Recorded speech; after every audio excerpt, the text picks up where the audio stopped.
Bienvenue à l'Accessible. Non, mais vous rendez-vous compte de quelque chose? Jésus a commencé ce qu'on appelle l'Église, il y a 2000 ans, avec une douzaine de personnes. Douzaine de personnes. Puis, évidemment, au fil des années, on se retrouve 2000 ans plus tard, il y a des milliards et des milliards et des milliards de personnes qui ont cru à Jésus. Mais on a un privilège encore, le même privilège qu'il y avait il y a 2000 ans quand ils ont commencé. On a le privilège de se rassembler, non pas parce qu'on veut être dimanche matin dans une église, parce que c'est la religion puis la tradition. Non, c'est parce qu'on veut suivre. On veut suivre Jésus, on veut suivre ce que Dieu a à nous enseigner. On veut que ça fasse partie de notre quotidien. C'est pas rien, là. C'est pas rien le privilège qu'on a que Dieu ait illuminé nos yeux, qu'il ait enlevé un voile pour nous permettre de voir, comprendre, entendre les choses qui le concernent. C'est quand même fantastique. C'est quand même fantastique. Ça n'a aucun rapport avec mon message, mais c'est pas grave, j'avais à cœur de vous le mentionner. Bon, fait que là, vous pouvez passer une bonne semaine, même si je manque mon message, je pense que ça, c'est quand même un point intéressant. Ceci dit, je vais quand même partager un message.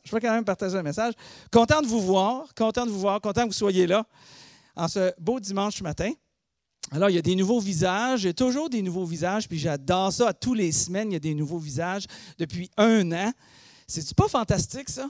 On poursuit notre série de messages. On a une nouvelle série de messages qu'on a commencé, qu'on a appelé « Le quotidien au 21e siècle ». Le quotidien, ce que vous vivez à tous les jours, durant les prochaines semaines, et on a commencé la semaine passée, on va adresser les défis que rencontrent, et on met une particularité, les défis que rencontrent souvent les gens qui vont être en relation de couple, les gens qui vont être parents, des gens qui vont être célibataires. Et la semaine passée, on a commencé avec le premier message qui parlait du défi d'élever des enfants. Alors, on a parlé de ça. Aujourd'hui, on veut parler du thème de la communication. Hein, c'est important, la communication dans les relations, particulièrement les relations de famille, les relations de couple ou même célibataires. Alors, on veut parler aujourd'hui du poids de nos mots. Le poids de nos mots. Est-ce qu'on est d'accord avec ça, que nos mots ils ont une portée, hein? Ils ont une portée qui est super importante. Puis, on va regarder un petit peu ça pour justement se sensibiliser à ça. Tantôt, j'étais en train de me préparer, puis je vous le dis tout de suite, c'est pas facile. J'étais en train de me préparer, puis là, je commence à visser pendant que les autres, ils chantaient, puis que moi, j'avais prié avant, dans l'Esprit de Dieu, puis tout ça. Puis là, j'ai commencé à visser pour être sûr que ça tombe pas. Bang! La petite pièce de plastique a tombé, puis a cassé. Puis là, mon affaire est tombée. Puis là, j'ai dit dans mon cœur, ce que je ne peux pas répéter sur une scène. Alors, je me suis dit, puis immédiatement, j'ai fait, oh, excuse Seigneur. Parce que c'est tellement difficile, puis on va parler un petit peu de ça, de faire attention, parce que nos mots ont un poids. Nos mots ont une portée. Et ils ont une portée plus spécifiquement pour les relations qui sont de plus en plus intimes à toi. Hein? Ce que pense le président du club de kayak de Chicoutimi, sur moi, ça a plus ou moins d'impact. Hein? Je ne sais même pas s'il y a un club de kayak de Chicoutimi. Mais ça a plus ou moins d'impact que ce qu'il pourrait dire sur moi. Mais quand ce que ma femme va dire, oh, là, ça a du poids. Hein, y a-t-il des gars ici que ça a du poids quand votre conjointe dit quelque chose?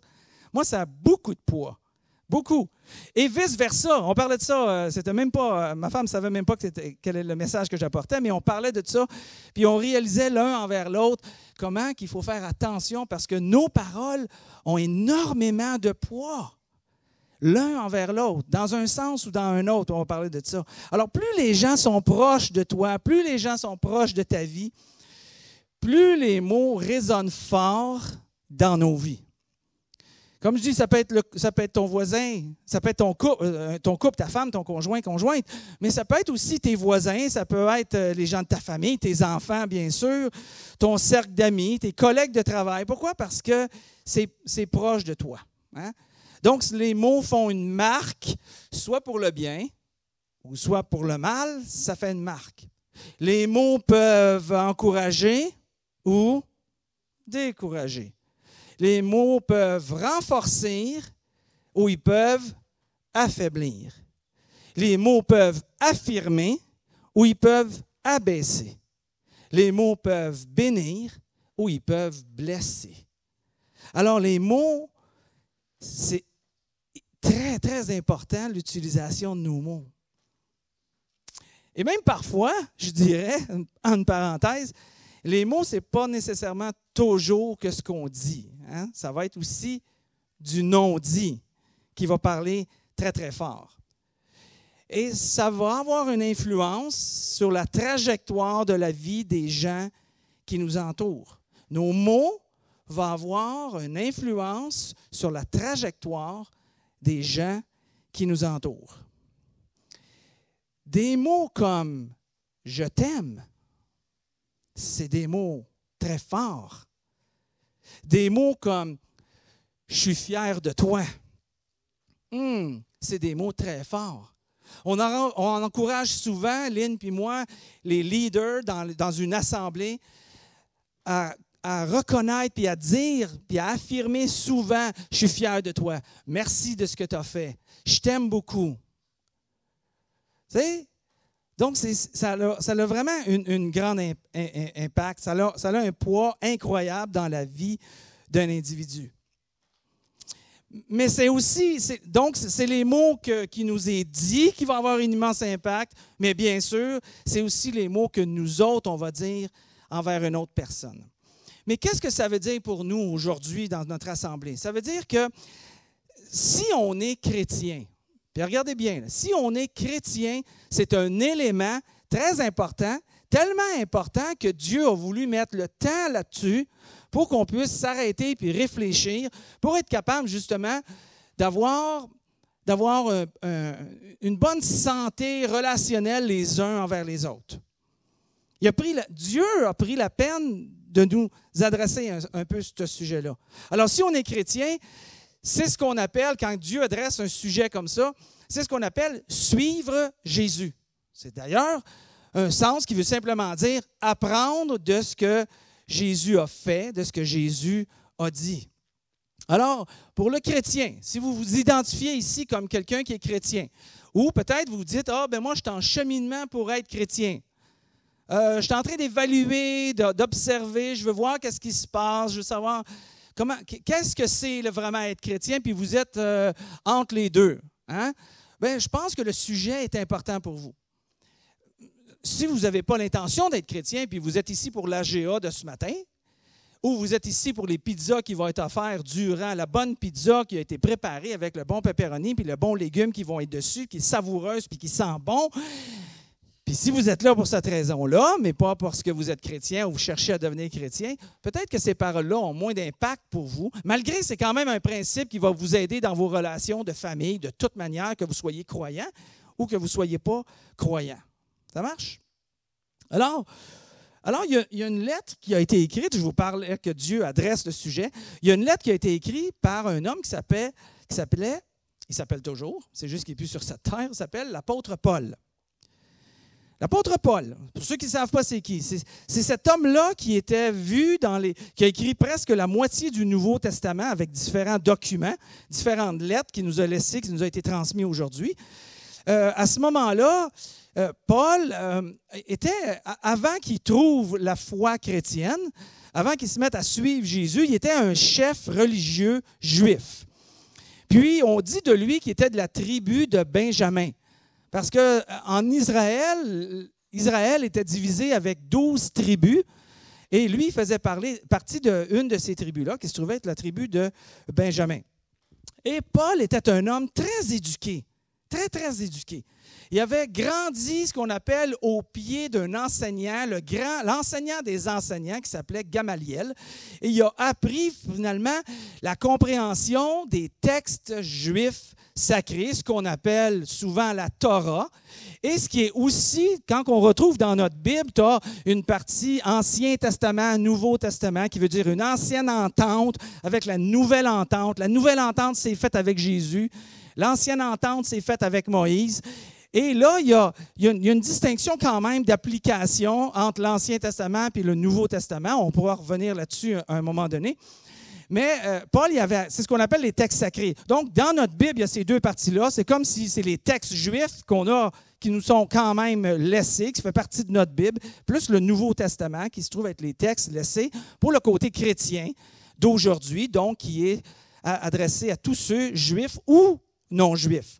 Alors, Paul, lui, a grandi à apprendre ces textes-là de la Torah.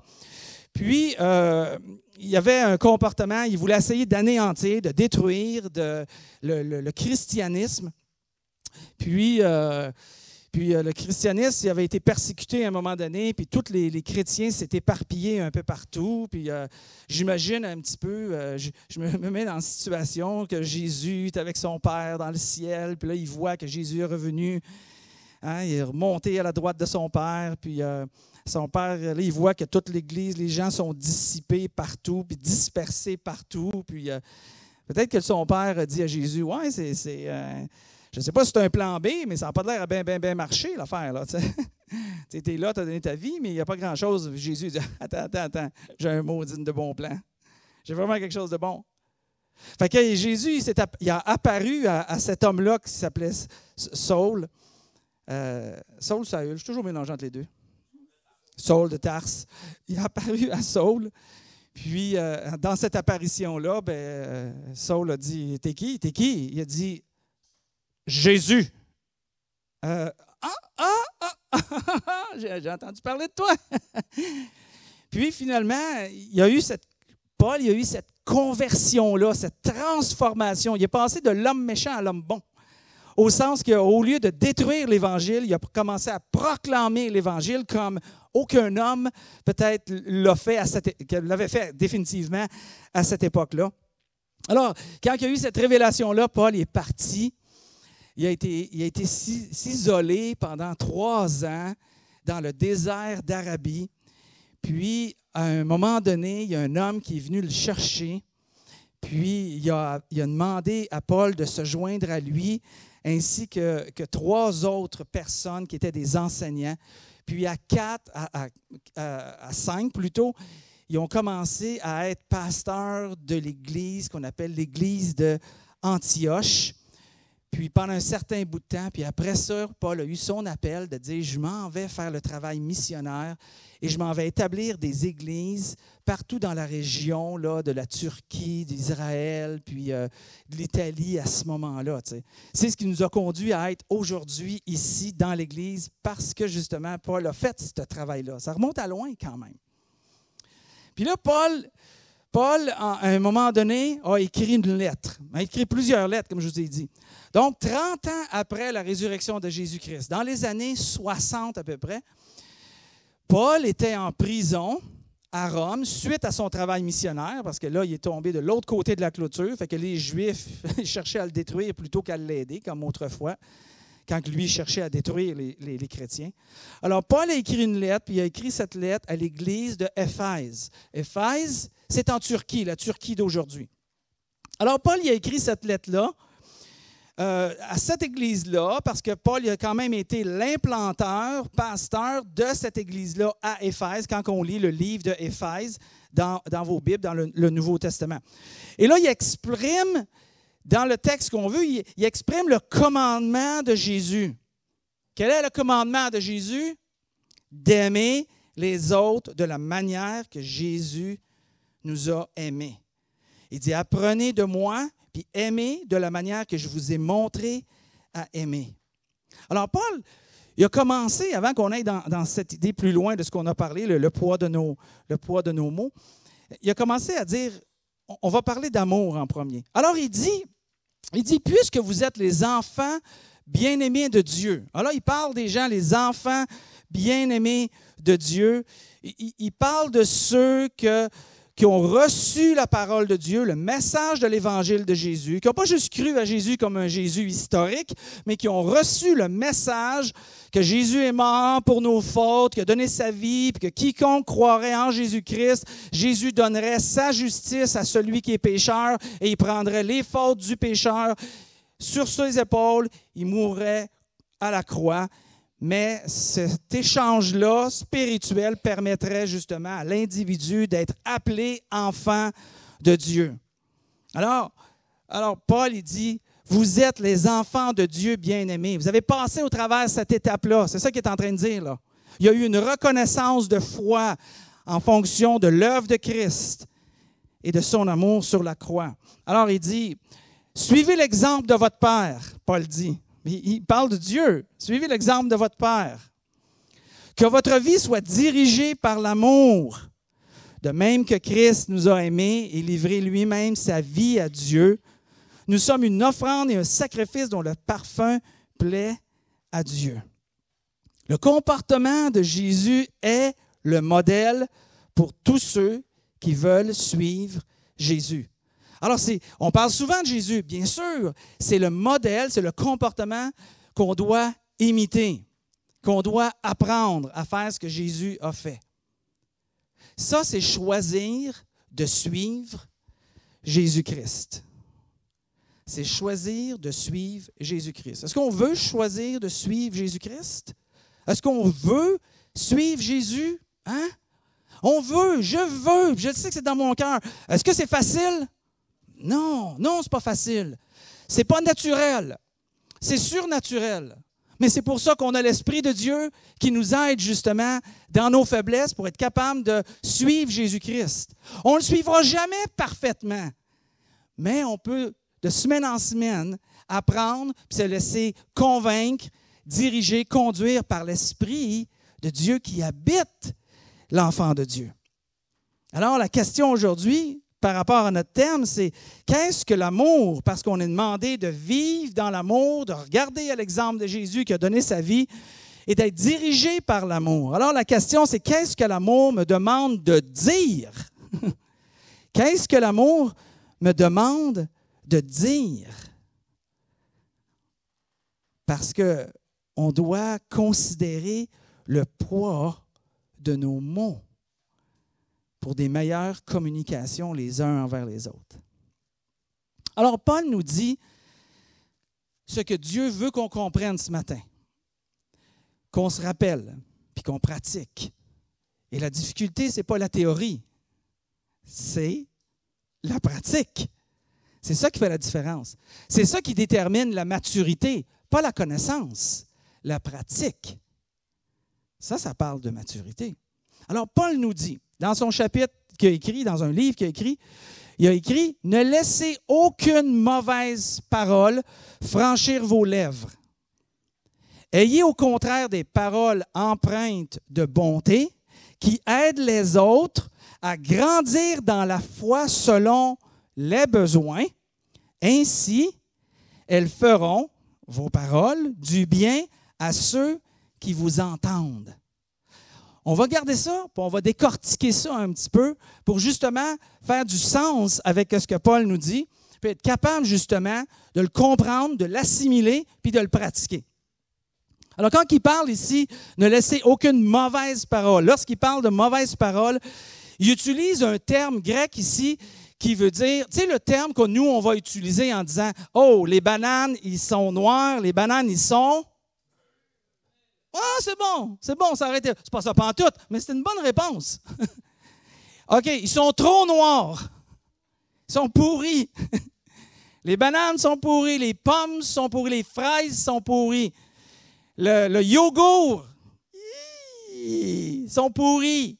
C'est pourri. Hein? Moi, chez nous, j'ai une espèce de phobie. Je ne sais même pas d'où ça vient. Je suis tout le temps en train de regarder. Ça fait une journée qu'on a un produit. Je regarde si c'est encore frais. Là. Je dis à Lynn, goûte le lait. On l'a acheté hier. Oh, mais goûte le lait. Comme ça, si c'est pas bon, toi, tu vas le cracher, puis moi, je ne le prendrai pas. T'sais. Bon, c'est comme ça, là, tu sais, c'est... Fait que, le mot qu'utilisent les mauvaises paroles, c'est des paroles de pourriture, comme l'équivalent de la pourriture.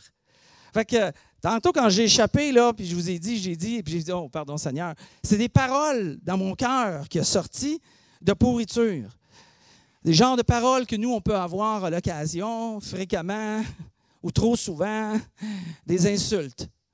On peut recevoir ou donner des insultes. Des propos vulgaires. On peut recevoir des propos vulgaires ou on peut donner des propos vulgaires. Ou des paroles qui vont être abusives. Hein? Une parole abusive, je ne sais pas, des fois tu travailles dans un contexte de ton employeur, puis ton employeur va te donner des paroles vraiment abusives. Tu arrives chez vous, tu es défaite. Tu es brisé. J'ai été avec un employeur, une dame, pendant... Il y a eu une petite période de temps, 4-5 ans, où je me suis dit, je pense que je vais retourner sur le milieu du travail, parce que comme vous savez, ça fait 25 ans que je travaille, 33 ans comme pasteur, mais 25 ans à temps plein comme pasteur. Mais il y a 5 ans, il y a une petite pause, je me suis dit, peut-être Dieu me rappelle de retourner dans le milieu séculier, puis d'aller retrouver un emploi. Puis je me suis mis à travailler pour une femme qui m'a dit, j'aimerais ça que tu sois le directeur général de l'entreprise. Puis, fait que viens, commence à travailler avec nous. Puis d'ici 2 ans ou 6 mois ou 2 ans, 1 an, peut-être tu vas être prête à passer à l'étape. Là, peut-être que c'est nécessaire. Peut-être que c'est une bonne affaire. Tu sais. J'ai commencé à travailler avec cette dame-là. Des propos tellement abusifs, là, mes oreilles étaient... La manière que la personne traitait ses employés était tellement... avec un manque de respect, un manque d'écoute, traitait ses employés comme, tu sais, l'expression qu'on dit, tu les traites comme des chiens. C'est vraiment... Puis tu sais, quand on regarde quelqu'un qui agit comme ça, c'est-tu attirant ou c'est pas attirant? Hein? C'est pas attirant. C'est pas attirant, absolument pas. C'est ça, des paroles abusives, tu sais. Alors, ce que Paul nous explique dans son texte, qu'est-ce que Dieu pense, la perspective de Dieu qui veut nous communiquer, parce que ça ne vient pas de lui quand même, on s'entend. Il dit, mets une barrière à ta bouche. C'est pour ça qu'il dit, ne laissez aucune mauvaise parole franchir vos lèvres. Ne laissez aucune parole. Alors, il est en train de dire ici que ta bouche va devenir une barrière afin de ne pas laisser justement des mots offensifs traverser cette barrière-là. Alors, qu'est-ce qu'on fait? C'est qu'on devient le gardien de tes mots. Deviens le gardien de tes mots. C'est ça. Alors, il n'y a pas personne qui peut être le meilleur gardien de tes mots que toi-même. Tu es la meilleure personne pour être le gardien de tes mots. Et je sais que c'est difficile. Pourquoi? La langue, hein, le frère de Jésus. Oui, Jésus avait un frère, absolument. Il n'avait pas juste un. Il y avait des frères et des sœurs aussi. Là, tu sais, quand on dit la Vierge Marie, là, il y a quelque chose que je n'ai pas compris là-dessus. Mais on reviendra sur la sexualité dans la semaine prochaine. La langue, Jacques, le frère de Jésus, dit la langue est excessivement difficile à contrôler. Hein? Qui est témoin de ça? La langue est excessivement difficile à contrôler. Il dit la langue est comme un feu et un poison. Elle peut mettre le feu, elle peut détruire la langue. C'est pourquoi qu'à un moment donné, dans le même contexte, Paul parle à Timothée, sachant que la langue est excessivement difficile à contrôler. Il dit, parmi vous dans l'Église, il dit, ceux qui sont dans l'Église puis qui enseignent, il dit, qu'il n'y en ait pas beaucoup parmi vous qui enseignent. Parce que ceux qui enseignent vont être jugés plus sévèrement. Alors, je me disais, c'est tout un avertissement pour ceux qui enseignent la parole de Dieu, qui communiquent, qui transmettent les enseignements de Jésus-Christ à une assemblée, à un groupe, un petit groupe, à des enfants, dans les maisons. Il dit, vous serez jugés plus sévèrement. Et là, c'est sûr que je me suis posé la question dans cette ordre d'idée-là, petite parenthèse ici.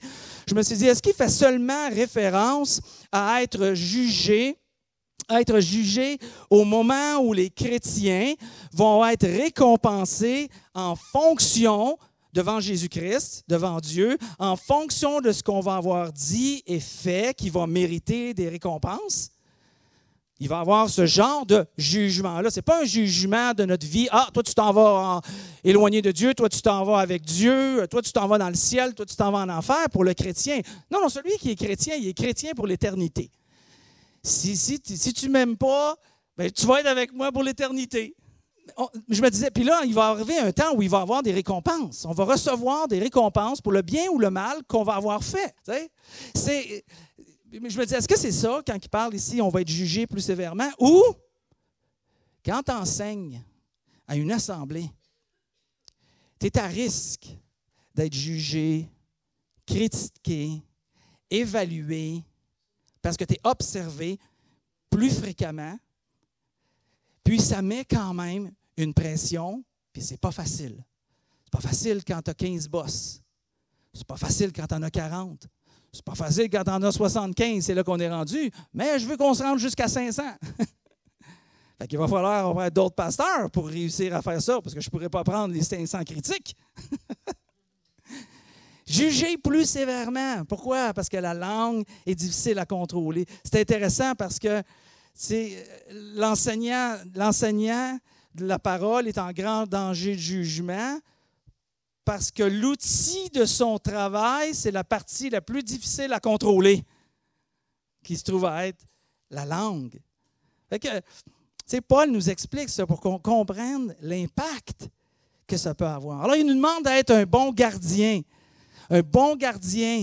par rapport à nos mots, parce que ça a un poids sur la vie des gens. Rejetons les excuses quand on dit ce qu'on ne devrait pas dire à des gens qui sont proches de nous puis qui nous aiment, puis c'est pour ça qu'ils sont proches de nous, parce qu'on les aime. Il y a quelque chose qui se passe. Puis parfois, on va avoir des excuses. On va fonctionner avec des excuses. On va se dire, je ne voulais pas vraiment dire ça.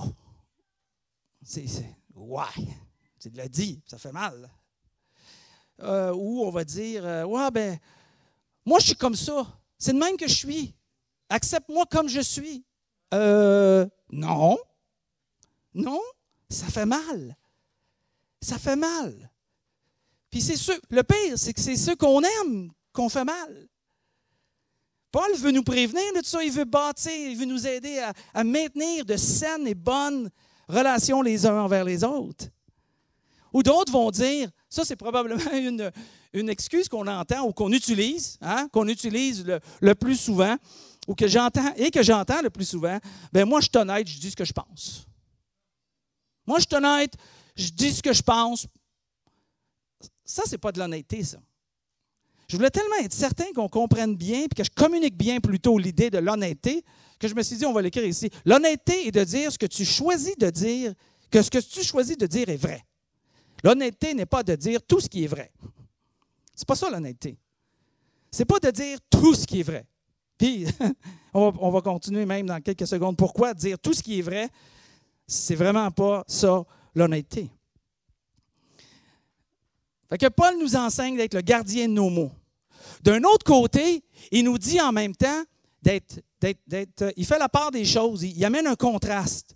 Il dit, ne laissez aucune mauvaise parole franchir vos lèvres, ayez au contraire, il amène le contraste ici, au contraire des paroles empreintes de bonté. Des paroles empreintes de bonté, des mots de bonté. Son point n'est pas nécessairement de toujours être gentil avec tes enfants qui ont besoin d'être repris. Mais non, c'est pas ça qu'il est en train de dire. Ou, tantôt, on parlait d'employeur, ou tu as un employeur qui dit, oui, tu arrives en retard tous les jours. C'est pas grave, tu arrives en retard tous les jours. Non, ça te dérange les employés, mais c'est pas grave. Mais non, c'est pas ça qu'il est en train de dire. Il est en train de dire ici, utilise tes mots pour bâtir. C'est ça qu'il est en train de dire ici. Utilise tes mots pour bâtir, pour aider les autres à grandir dans la foi. C'est ça qu'il est en train de dire en ce moment. Quand il dit qu'il aide les autres à grandir dans la foi. Utilise, au contraire, au lieu d'avoir des paroles mauvaises, au contraire, des paroles empreintes de bonté. Mais l'objectif d'utiliser nos mots d'empreintes de bonté, c'est pour aider les autres à grandir dans la foi. À grandir les autres. Alors, si tu veux aider les autres à grandir, tu vas les aider à bâtir. Tu vas les aider à bâtir leur vie. Tu vas bâtir les gens. Tu sais, quand on parle de bâtir, là, c'est un chantier de construction. Si tu penses à bâtir, tu penses peut-être, tu vois l'image d'un chantier de construction, puis tu es en train de bâtir une maison, un bloc appartement, un domaine, un stadium. Tu es en train de bâtir sur le chantier de construction. La question, c'est que quand tu parles avec quelqu'un, quand tu communiques avec quelqu'un, est-ce que quand on a fini de parler avec la personne, est-ce qu'on a vraiment bâti quelque chose? Est-ce que quand on a fini de communiquer avec la personne, tu vois de l'avancement dans ce que tu as déversé dans la vie de l'autre? Là, ça, c'est bâtir. Ça, c'est bâtir. Donc, quand on parle, on devrait se souvenir. Je sais que ce n'est pas facile, mais on devrait se souvenir. Est-ce que je suis en train de bâtir quelque chose ou je suis en train juste de déverser mon cœur méchant, frustré ou en colère? Hein? Paul, il comprend l'impact que ça a envers nous. C'est pour ça qu'il veut absolument nous partager cette idée-là.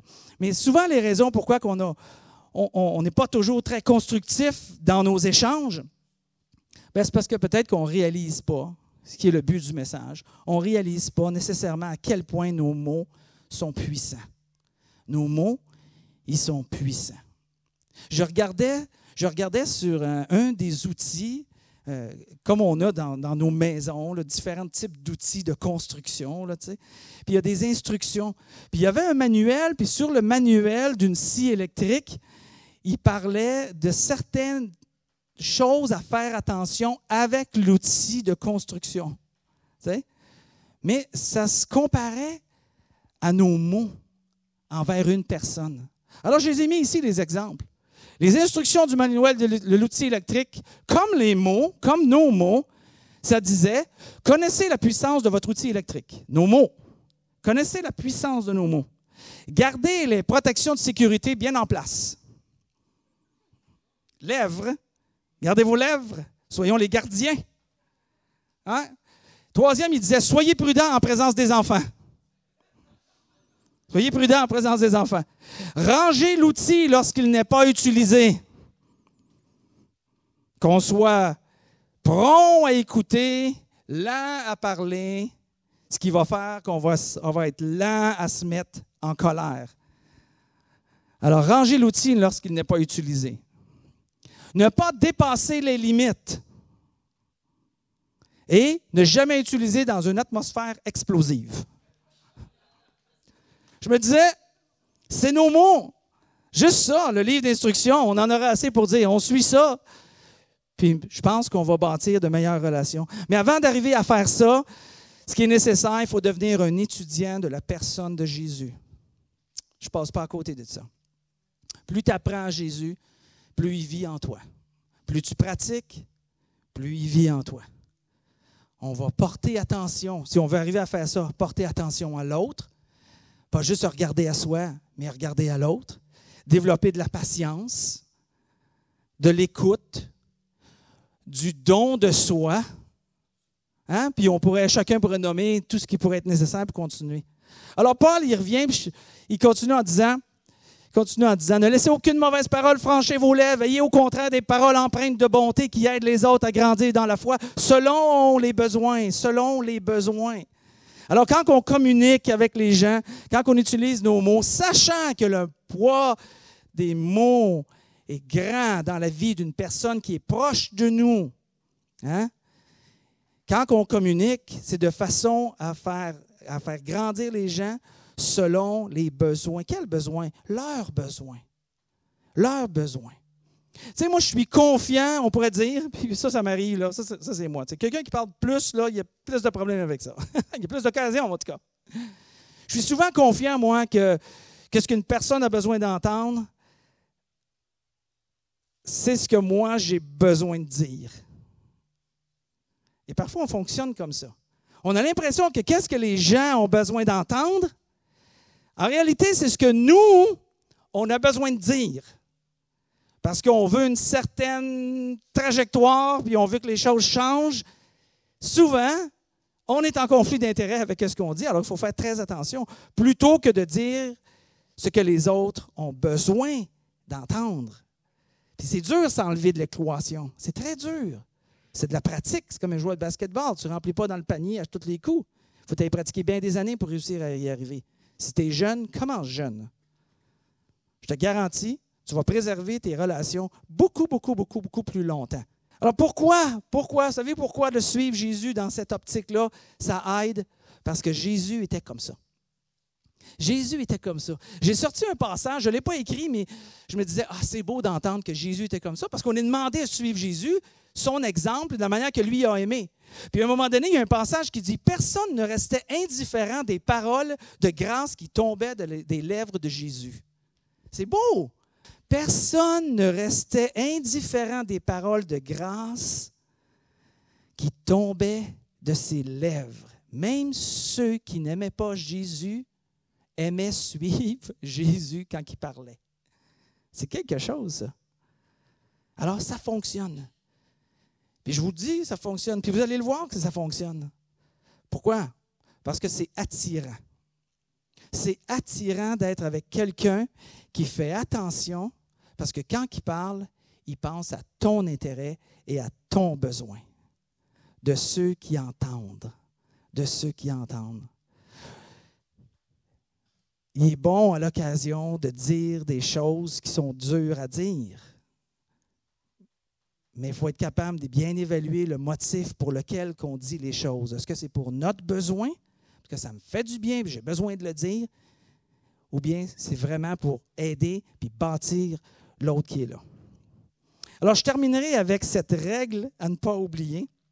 Alors, j'inviterai les musiciens, oui, à prendre place. Je terminerai avec cette règle à ne pas oublier. Les mots négatifs, je peux avoir des témoins là-dessus, là? Les mots négatifs pèsent beaucoup plus lourd que les mots positifs. Tu peux me dire, c'était bon, le message était bon, c'était édifiant, la musique était bonne, c'était bien organisé, puis plein de belles choses qui me font du bien à mon cœur. Ça m'a fait du bien à mon cœur. Puis tu vas me dire, ouais, des fois je trouve que tu disais, ça n'avait pas d'allure ce que tu disais. Juste ça. Même si c'est vrai. Quand je vais arriver à la maison, qu'est-ce que tu penses que je vais dire à ma femme? Je vais te dire, hey, lui a dit ça, lui a dit ça, lui a dit ça, lui a dit ça. Ben non, c'est pas ça. C'est pas ça. Puis tu arrives à la maison, puis tu vas dire la seule chose qui a été négative.